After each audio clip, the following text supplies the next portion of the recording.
Has it been a week already? Yes, it has. I think it's only been about 6 days since I put my last video up talking about Kiss. And I think it's time to talk about Kiss again. This is related to the video I did last week talking about the Mala Vida, Dirty Living slash Cristina 16, Christine 16, Casablanca disco single that I bought on yellow vinyl, yellow wax at El Chopo. I mentioned in that video, I think I did. I know on Instagram I did. Sometimes I conflate different platforms and different social media things. I talked about Kiss at El Chopo, the Originals album, and ooh, look at this. There might be a lot of reflection, a lot of glare, because I've got the nice blue Mexican sky in front of me. 350 days a year we average of sunshine in my city, so they say. You get some I'm a meteorologist, amateur meteorologist, as well as being a half-assed Kiss expert. I'm half-assed meteorologist and half-assed Kiss expert. My cat is chewing something over here. So to get to it, I am going to talk about the Originals. And yes, I am going to talk about every album in the Originals. That's the first Kiss album, Hotter Than Hell, and Dressed to Kill. I am going to go through those track by track. But first I'm going to talk about the Originals, this copy and how it came to be. I went to El Chopo. I've been there 4 times in the last 5 weeks. If you're new and if you haven't seen me talk about this before, El Chopo, it's a street market in Mexico City. It's been around since 1980. That's 42 years. It's every Saturday. It's on the street. It's got hundreds of vendors. It's mostly a hard rock metal market. They sell T-shirts, records, tapes, CDs, flags. I bought yesterday a big, huge, full-size Metallica Master of Puppets beach towel. They sell just really everything, little trinkets, keychains, and jewelry and things like that. And so I've been there 4 out of the last 5 weeks. And when I was there a couple of weeks ago, I saw this Kiss, Dirty Livin', Mala Vida, Christine 16, Cristina 16 single on the record. And I always take pictures of things that I see at El Chopo, things that I deem to be interesting. And I took a picture of it. I posted it on the Instagram. And my friend Dwayne, Flaming Youth 75 on Instagram, if you want to follow him or if you want to check him out. That guy is an expert. Forget about me. He should be talking about this record, not me. But maybe I've got a better personality than Dwayne. Sorry, Dwayne. But check out Flaming Youth 75. So he commented, he said like that Dirty Livin' / Christine 16 record was a really cool and hard to find thing and like a real gem for Kiss collectors. And I don't care because I hadn't, until earlier this year when I bought Kiss Alive for the second time in my life, or got it for the second time. I got it in 1976. I hadn't bought a record since 1989. Couldn't care less about records. But I thought, oh, that would be kind of cool. That because it did catch my eye to see that Dirty Livin' single. So I went back and I bought it. And while I was there at another puesto, another stand at El Chopo, another guy had the Originals, the one that I just showed. This was last Saturday. And again, it was in the video. I took a video of El Chopo. This was not a Kiss video, but I always take videos of me at El Chopo, including yesterday. And Dwayne again saw that, and he told me that's like a really rare kind of hard thing to find. And it was a Japanese version, or I guess you vinyl record collectors call them pressings. It was a Japanese pressing is what it was. And so in the video I just showed, I said, oh, cool, here's Kiss, the Originals, wow. And I asked the guy how much it was. It was 2,000 pesos, which is a fortune. In Mexico, that's a lot. So that was not really, I was going to say that was the end of it. That wasn't the end of it, obviously. I'm trying to get the story straight. So, and then also my friend Paul, I think, commented on it also, and Damien from Australia, who I went to El Chopo with a couple of years ago. We had a good time there together at El Chopo. I hope to see him here again next year. And so they all told me, wow, that's a really cool find. So I thought, well, it is cool, but I don't want to get into the record collecting business, Kiss or otherwise. I just don't want to end up spending all my money and all my time trying to track down different things, different pressings from different countries. I don't want to do that. But I was kind of curious. Now, just putting that story aside and going to the originals, I never had the originals ever at any point in my life. The record, I don't think it ever came out on a CD or cassette or 8-track. I never also owned an 8-track in my life. But I never had the originals. And as a matter of fact, I don't think I was even aware that it existed until years. I don't know. I still don't know when it came out. The guy that I bought it from yesterday, we were looking at it, trying to find a year. I guess it came out after I'm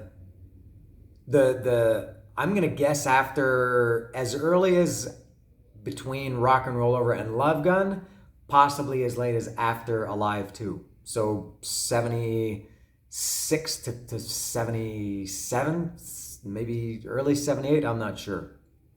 I should have checked that, and I'm sure a lot of you, anybody who's watching this, if you're a Kiss fan, you probably know. But I didn't know about that until maybe the early 80s. I don't remember ever seeing it in a record store when I was a kid, when I had Destroyer, Rock and Roll Over, Love Gun, and the solo albums, and Alive 2 I didn't have at that point. When I had all those Kiss albums in 76, 77, 78, I didn't know about it. And then when I heard about it, I just didn't really care about it because I thought, oh, okay, it's the first albums. And at that point, people didn't buy records to collect them. You bought them because you wanted it. And I guess that was released, the originals was released to capitalize on Kiss's, because those first 3 albums, Kiss, Hotter Than Hell, and Dressed to Kill, were not big sellers until later when Alive became successful. So I guess the originals was a way to repackage them and rebrand them, which record companies, I guess, still do, or record labels, to kind of reintroduce them. AC/DC had that with Dirty Deeds Done Dirt Cheap. I remember that came out. I got that after Back in Black. I never heard of AC/DC till Back in Black. I got Back in Black, and then like a year later, Dirty Deeds Done Dirt Cheap was everywhere, and I thought, wow, this is great. And I bought that and didn't know that it had come out several years before Back in Black. So I never really cared about the originals, but I do like anything Kiss. And just a quick thing while before I continue, at El Chopo yesterday, I love these little Kiss trinkets, I guess. Look at this little cool thing I bought. This is just a little notepad. I don't even write notes, but I just couldn't resist. And they had several Kiss ones. The reason I bought this one is because it's so cool to see the Kiss Meets the Phantom of the Park anything. They had one with Dress to Kill, another one with, I think, just Gene, like an old black and white photo of Gene. But I thought this one was really cool, so I got that one. And a few stickers here. I got a Dress to Kill sticker. And I don't stick these anywhere. You know where you can stick them, but I don't stick them anywhere. I just I use them as bookmarks. Every time I read a new book, I change bookmarks. So I got that one. And the 4 solo album faces, if I can organize everything here. Here we go. So those are some Kiss stickers, kind of cool, that I got yesterday at El Chopo. So now the reason I went to El Chopo yesterday for the 4th time in 5 weeks the reason I went to Mexico City was because Exodus was playing, and I love Exodus, not as much as Kiss, but I do love Exodus. And this was announced in August or September, maybe even July, I don't know, long time ago. And at the time I thought, oh, okay, yeah, I'll probably go to that. But I don't, since the pandemic started, I used to always buy tickets as soon as they went on sale. It was always a big thing to get your ticket as soon as it went on sale. But since things have changed in recent years, I got burned a couple of times having tickets for shows that were canceled. One was Bruce Dickinson's solo speaking tour, and the other one was Ringo Starr, which was just 2 months ago. That was only in October. Both canceled because of the current situation at those times.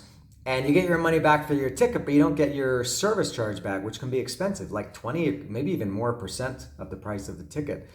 So I thought, I'm not buying tickets in advance anymore, unless it's like a hot ticket, like for general admission, or unless I know it's going to sell out, I'm not going to buy it. So I thought, I'll buy an Exodus ticket at the time.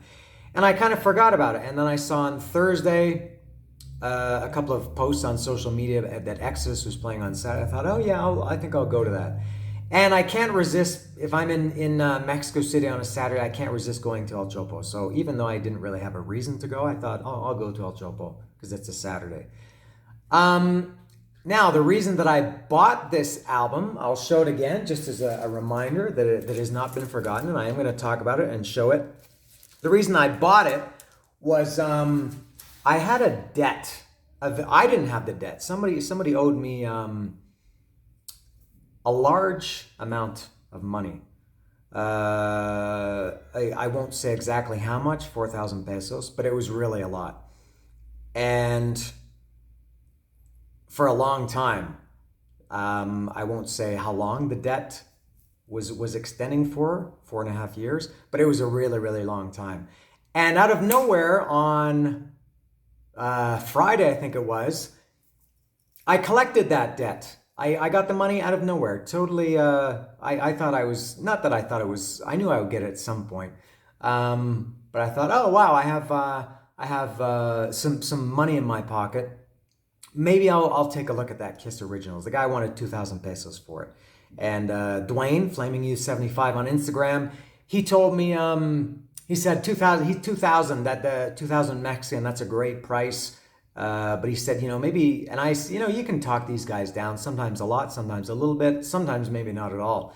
And I thought, and Dwayne told me, he said, you have to know, he said 2,000 pesos is a good price, but it depends on, I guess, now this was a Japanese, as I said, pressing, which originally had an obi strip, which I don't care about, which increases the value if it still has it, and this one doesn't.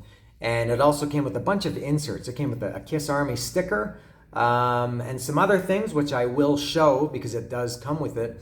So Dwayne said, if it has all the inserts, it's more valuable. So anyway, so I went and I found the guy at El Chopo yesterday, and I asked him how much, and he said 2,000. And I tried to play it cool. I opened it up, and it did have the inserts. And I was thinking, what if it doesn't have the inserts? Like, is it worth like half that?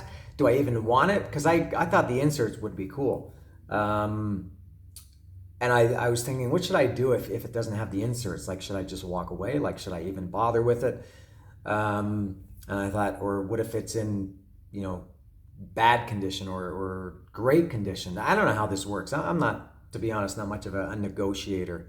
I like telling people what to do, but I don't like negotiating with other people. And so I asked the guy if I could look it up. I opened it up, and it did have the inserts. And I thought, wow, this is really, really cool. It just went up. At this point, I thought, I've got to have this. It was like my interest. It was like Gene saying in Christine 16, "I've got to have you. I've got to have you." That's what I was thinking in my head. And so I asked the guy. I offered him 1,200 pesos. And he said, no way. He said, no, just no. He said, it's 2,000. And so we kind of talked a little bit, and I told him, but it doesn't have the obi strip. And he was very aware of that. He said, yeah, if it had the obi, I'd be selling it for like 5,000 pesos. And I thought, okay, there goes my leverage there. And he was a nice guy. And I never got the impression that he was trying to screw me. And I thought that was a fair price. Maybe even a good price. It's just more than I want to spend or need to spend. I didn't need this record. It's been out since, for almost 50 years, and I haven't had it. Why do I need it all of a sudden now so bad? So he said, and he was telling me, in the States, this sells for like $250, which would be about 5,000 pesos. So he said 2,000 is actually a good price. I said, yeah, I know, but it's just more than I want to spend. So I said, what about 1,500, 1,500? And he said, no. He said, no, it's just too much. I said, what is your absolute best price? I said, I can't pay 2,000. And he said 1800, which is, that's not bad. So I got 200. That's quick math. Will tell you that that's 10% off. I got 200 off out of 2000. So that's not so bad. And I did open it up just to make sure that the records were there, and I said the inserts were there too. Now I'm going to open it up now. To be honest, I didn't even look really closely at the inserts. I just saw that they're there, and I don't even know if they're complete. There are I can't remember how many things are in here. Not the sticker. I know the sticker is not in here. I guess I'll open it up and find out. So for the nerds, this shows that it's the Japanese pricing, the VIP 5501. The VIP I think stands for Victor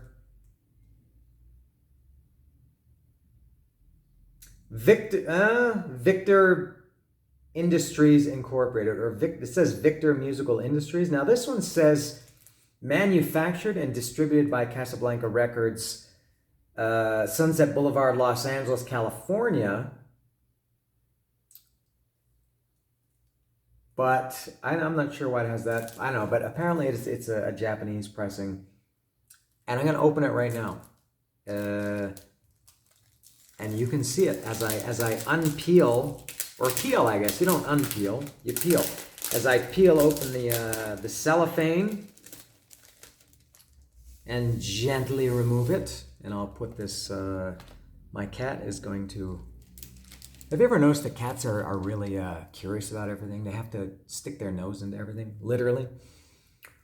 So here it is. And it's in, I mean, to be honest, I don't care that much about the shape. I didn't buy this as a collector like, she's going to jump up here. I didn't buy this as a collector from the standpoint of, I need this in mint condition because I want to sell it and I want to keep it in a vault. I just wanted to have it, something to have, in my house. So I didn't really care too much about the condition, although it does look pretty good. I have no idea how to rate these things, but the spine, I don't know how well the camera can pick that up, but the spine is good. It has a little tiny ding there. I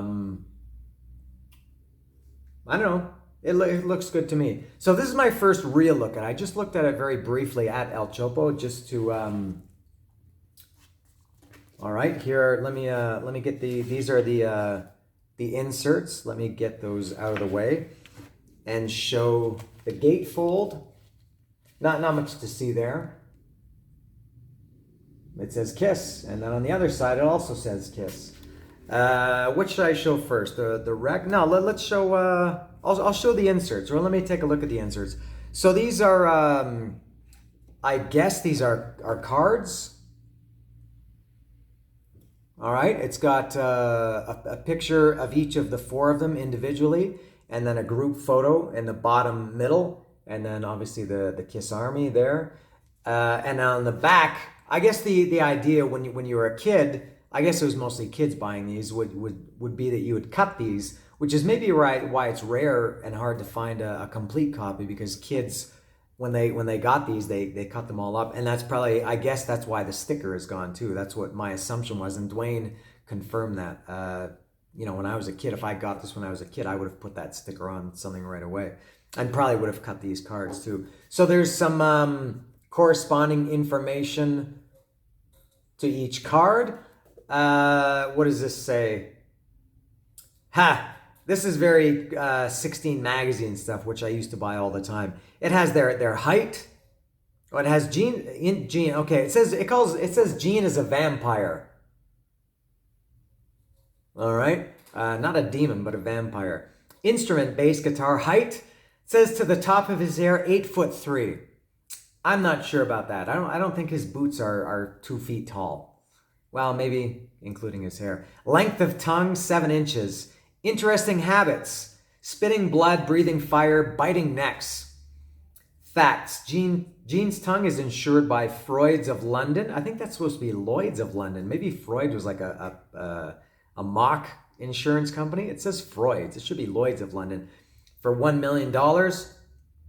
He drools more blood gallon for gallon than any musician alive today. Gene's hair has caught fire more often than any member of the New York City Fire Department. The world record for long distance fire breathing is listed in the Guinness Book of World Records as 12 feet.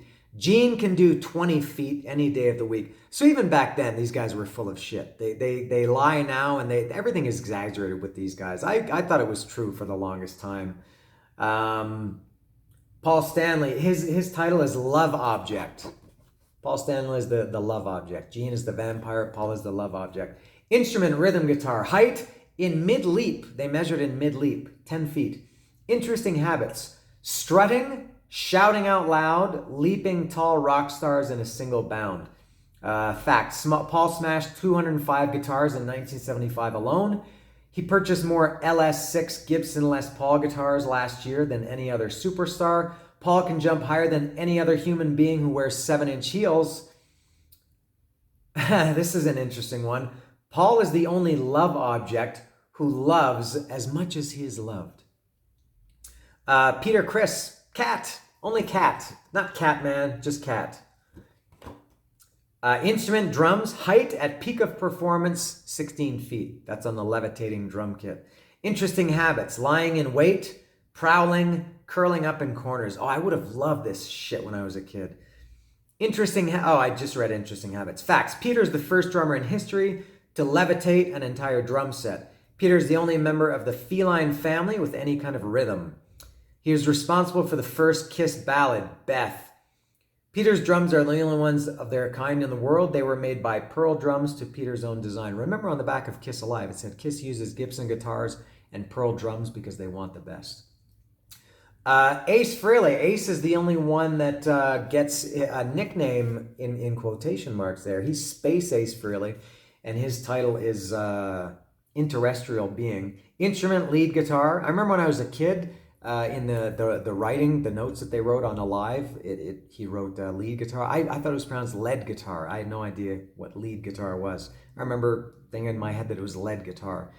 Height, at normal hovering height, 20 feet. Each one gets more interesting about their height, and taller too. Interesting habits, creating weird vibrations, living among earthlings, fighting gravity.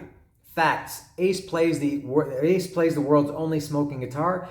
Ace wears special magnetized shoes to keep him earthbound. Ace is the only creature from another planet. That would be Jendel. It doesn't say that, but I know that. Ace is the only creature from another planet who ever made it to superstardom. And then Kiss as a band, it has the members' names, the facts. Kiss was formed in 1973. By 1975, it was the biggest superstar rock group in the world. I'm not sure. I believed that at the time, and I believed that for a long time after. I'm not sure if that was really true. And I'm not sure what criteria is used to measure how big a band is. Kiss caused a rock revolution with the most explosive rock show ever to be seen. Kiss has broken all known house records at auditoriums across the country. And then the last one, the Kiss Army. Facts, it began in Terre Haute, Indiana, under the leadership of Bill Starkey. Official Kiss Army headquarters now has been established as 6430 Variel Avenue, Suite 102, Woodland Hills, California, 91364. The Kiss Army has grown from a handful of zealous supporters to a mighty nationwide organization of thousands, the greatest legion of rock and roll fans ever assembled. There's the cards. Oh, this is some kind of booklet. This is lyrics. Wow, look at this. This is upside down. Okay, so the picture is that. And then the text is like this. So you can see it's got the Japanese text. This is the song titles from the first three. The first album, Hotter Than Hell and Dress to Kill. I obviously can't read Japanese, so maybe that's fortunate, because otherwise this video would be 40 minutes longer. All right, this gives me a clue as to when the originals came out. It shows here the album. So it goes up to Rock and Roll Over. So I assume this came out after Rock and Roll Over, which was my earliest guess. I thought it could have been as early as that or as late as After Alive too. So I have not, this probably just, it's probably just the typical history of the band type stuff. And the lyrics, wow, I would have loved this when I was a kid. That has the lyrics both in English and Japanese. And I think what I'm going to do now is read all the lyrics to all the songs from all 3 albums. So that's about 30 songs. Strutter. I know a thing or two about her. No, I'm not going to do that. But that's pretty cool. Well, it's a strange way. I'm feeling low, no place to go. You know that it's easy. What I'm doing is I'm singing and I'm reading the first line of each song. I can't wait a day. I've been trying to get away. She thinks she's I just oh my God, for all my life, almost since I was a kid, I was singing this song wrong. Two-timer. According to the official lyrics, it says she thinks she's hot and fancy. I always thought it was she thinks she's high fashion. I always thought he was saying she thinks she's high fashion.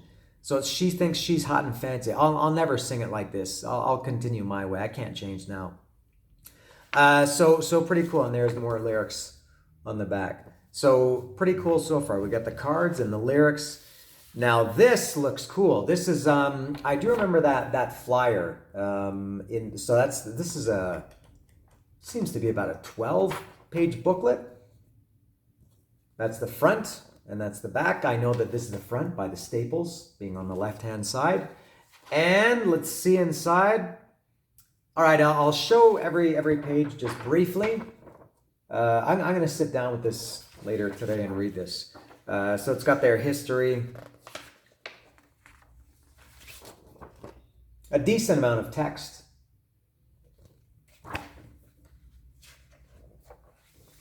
And some flyers thrown in here and there. I don't know how well the camera can see.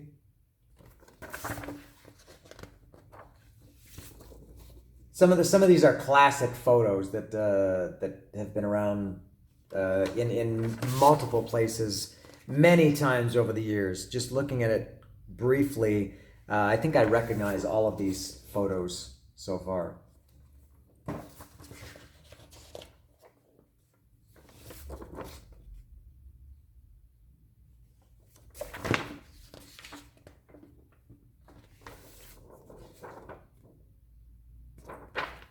And that's it. So that's it for the what they call the inserts. I'll put that over there. Now I'll take a look at the actual records. This is going to be long. I'm already probably 20 minutes into this, and I haven't even got to the records yet, let alone talked about the music contained on said records. So it looks like these are reprints of the actual album covers. So there's the first album, 1974, and that was the back of the first album. Let me check the condition. It comes in these cellophane. The Dirty Livin' single also came like this. I've never seen these scooped plastic sleeves before. The ones that I always knew when I was a kid, they were completely square. Let me see now. The record's looking amazing. This one anyway looks in incredible condition. I don't see, this looks like I'm just opening it like I'm the first person to ever open this. Looks fantastic. I don't see any scuffs, any scratches. I'm not going to play them anyway. I don't have a record player. It's not a turntable, it's a record player. It says made in Japan by Victor Musical Industries. Okay. Licensed by Casablanca Records USA. So if you want to see the labels, there they are. Let me put this back. This is what we call dead time.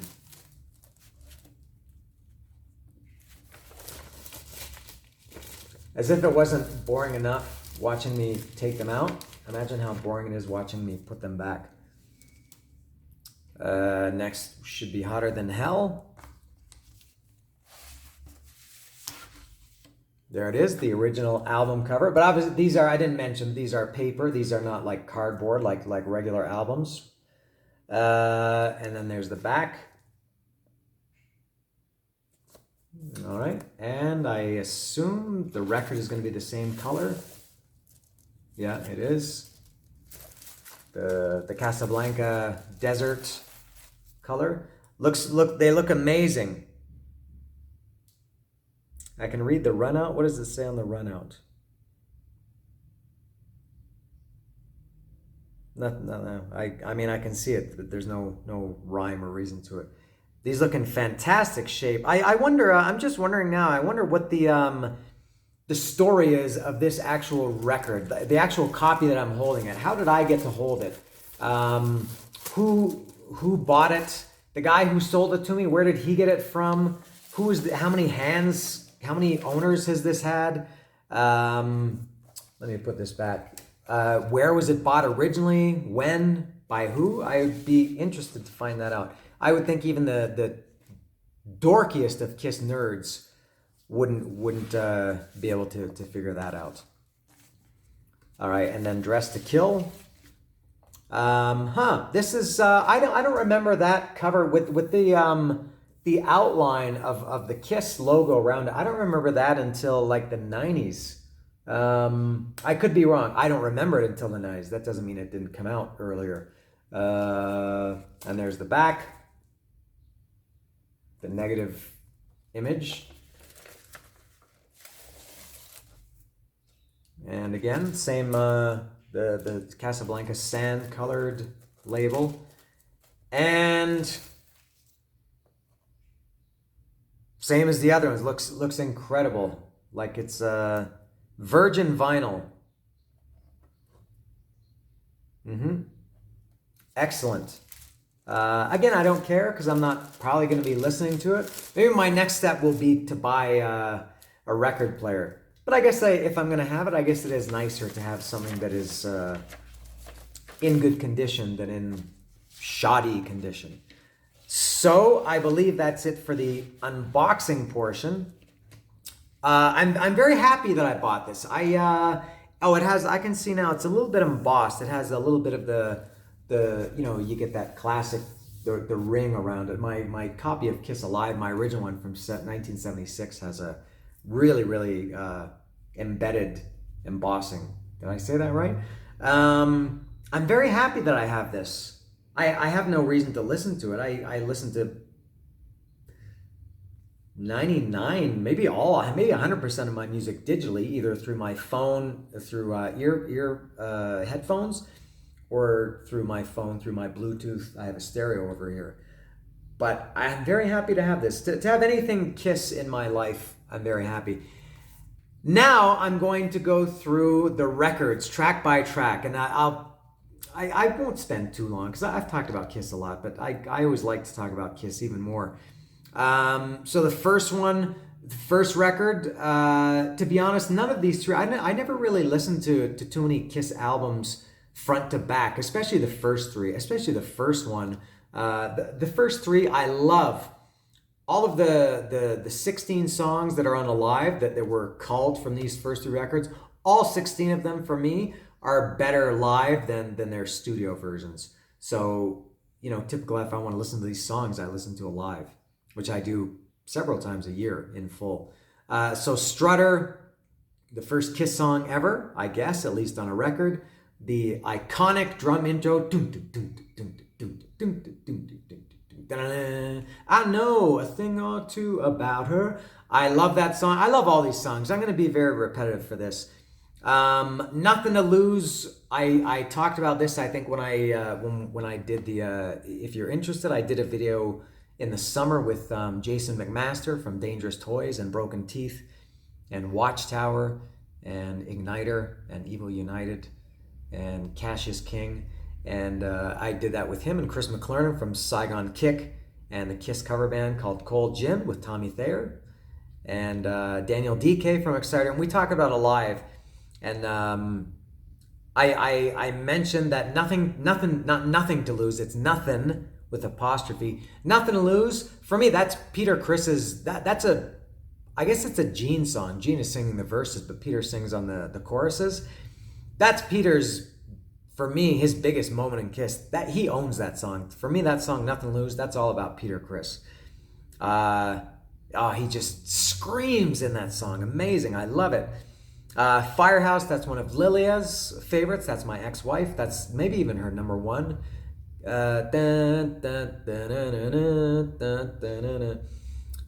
Cold Gin. That's one that hasn't held up for me as much over the years as all these other ones, but I still like it. Let Me Know is the last song on side one. Let Me Know is possibly my second favorite Kiss song ever in their entire discography. I've always said that Christine 16 is number one for me, and Let Me Know could be number two. What else? I don't know. King of the Nighttime World is a top favorite. I don't know, but I'll say Let Me Know is number two in my Kiss catalog. Flip It Over, Kissin' Time. Whoa, cause any. I always like that. I think a lot of Kiss fans don't like it because it's a cover, but I love it. I think it's a great song. I like it as much as their original songs. Deuce, the live version of it, that's another one of my top favorites. That was the first rock song I ever heard in my life. Kiss Alive was the first album I ever got, and Deuce was the first song, so obviously Deuce was the first song I ever heard. So I have a really, really strong attachment to that. Love Theme from Kiss, instrumental, it's okay. Which was Acrobat, of course. 100,000 Years, this is another one that maybe more than any of them is improved from the studio version to the live version. On live, 100,000 Years is stunning. The live version.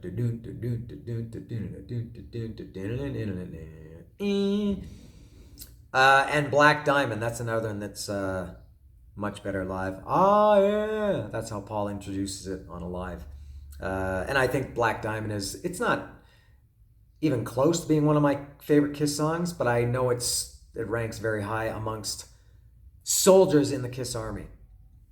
Hotter Than Hell, Got to Choose. Ooh, that's become a favorite. I mentioned this before. My good friend Pete, who was especially my good Kiss friend from 1985, that I think is his favorite Kiss song ever, and that rubbed off on me. I liked it. I always liked it, but since he kind of propaganded it became one of my favorites too. Got to Choose is fantastic. Parasite, one of the best Kiss riffs ever. Not quite. I wouldn't say Parasite is in my top five, but I love Parasite.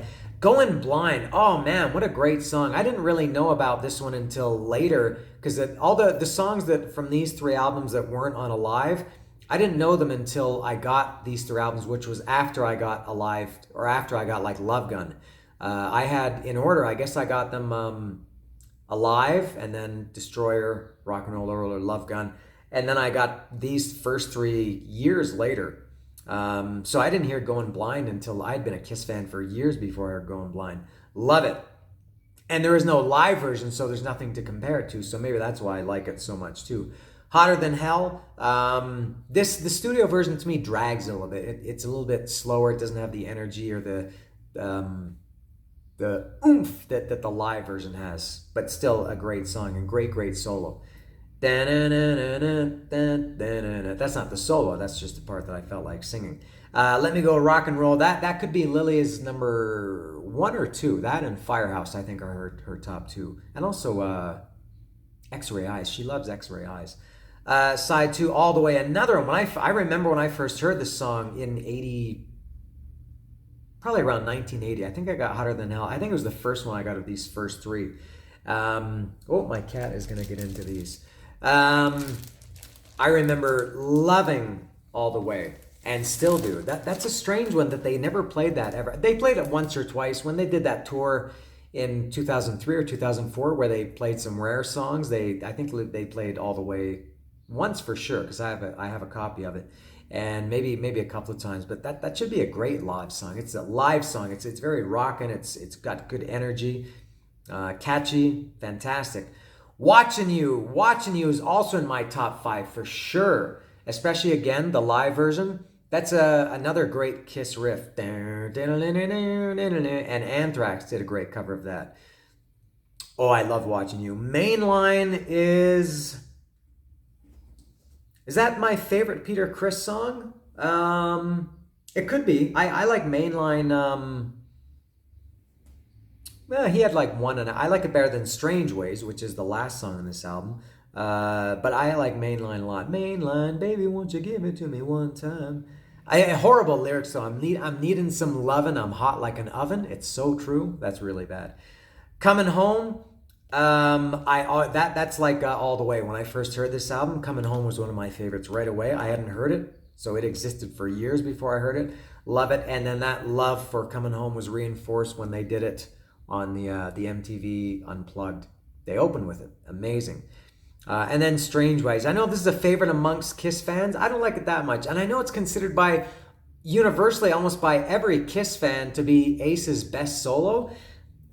I can't even like think of that solo. It's not that it's bad. I just think, why is that one so famous? Why did people stick with that one? I love the solo in Got to Choose and Hotter Than Hell and Firehouse, I guess.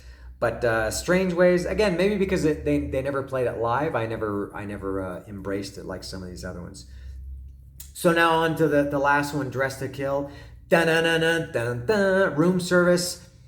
Love that. I heard that. It might have been like 84 or 85 the first time I think that I heard a lot of the Dressed to Kill songs, including Room Service. And it instantly became a favorite, similar to All the Way and Coming Home from Hotter Than Hell. I love Room Service very, very much. Two-timer, my baby's a two-timer. Love it. That's a great, that was also on, they did a live version of it on that shitty it wasn't that, it was stupid. You Wanted the Best compilation album that came out in 96 to go along with their reunion tour. They claimed that it was live from like 1975, but it was clearly re-recorded from 1995 or 96. But Two-Timer is excellent. As is Ladies in Waiting. To me, those are equal. Oh, and Lily just told me a couple of weeks ago, we were listening to this, and she said Two-Timer is also one of her like top 3, I think she said. I had no idea that she liked it that much. But she's not a big fan of Ladies in Waiting. I am. Getaway, that's another great Peter Criss song. And remember the end of that, Getaway, is what they tagged that at the end of Rock and Roll All Night. I think, Rock and Roll All Night on Alive, and I think they still do it like that. Getaway. Rock Bottom, love it. The intro on this one is quite long. The acoustic guitar, when they played it on Alive, it was shorter and it was on an electric guitar, but Rock Bottom is a great song. Side 2, Come On and Love Me. The thing that's unique about this version of Come On and Love Me is that, and I think it took me, it's not super noticeable. I listened to it, I think, for quite some time before I realized that there's some acoustic guitars in there under the electric guitars. Come On and Love Me. Anything for My Baby, one of my very, very top Kiss songs also. I don't know if they've ever played that live at any point. Maybe on one of those Kiss cruises or during the when they did the convention tour and they did some requests. They maybe did Anything for My Baby. I think Paul Stanley hates that song. I remember reading something about that fairly recently, that he doesn't really like that song, which is maybe why they never played it. I forgot about She. She is in my top 5 for sure. So what do we got? She, Watching You, Christine 16, King of the Nighttime World. What else did I say? Maybe Got to Choose. Those are my real top ones. And I like the version, the Wicked Lester. That's a leftover from Wicked Lester. I like the Wicked Lester version with the flute. It's cool. Love Her All I Can. This is another one that Anthrax covered. And another one that I really, really like. And another one that I didn't hear until like 84 or 85. I loved all these songs once I heard them. And Rock and Roll All Night. I don't like most of them. The studio versions are not nearly as good as the live versions.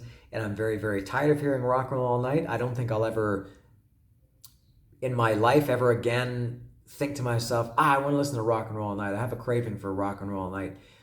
I'll hear it involuntarily at a sporting event, a party, someone driving by in their car, wherever, someone else will be playing it. I don't think it'll be. It's not a bad song. I'm just tired of it. There are other songs I've heard a million times too, but I like them way better. I like Shout It Out Loud better. As far as rock and roll anthems go, especially Kiss rock and roll anthems, Shout It Out Loud kills Rock and Roll Night. I still love Shout It Out Loud. I can listen to that song anytime and enjoy it.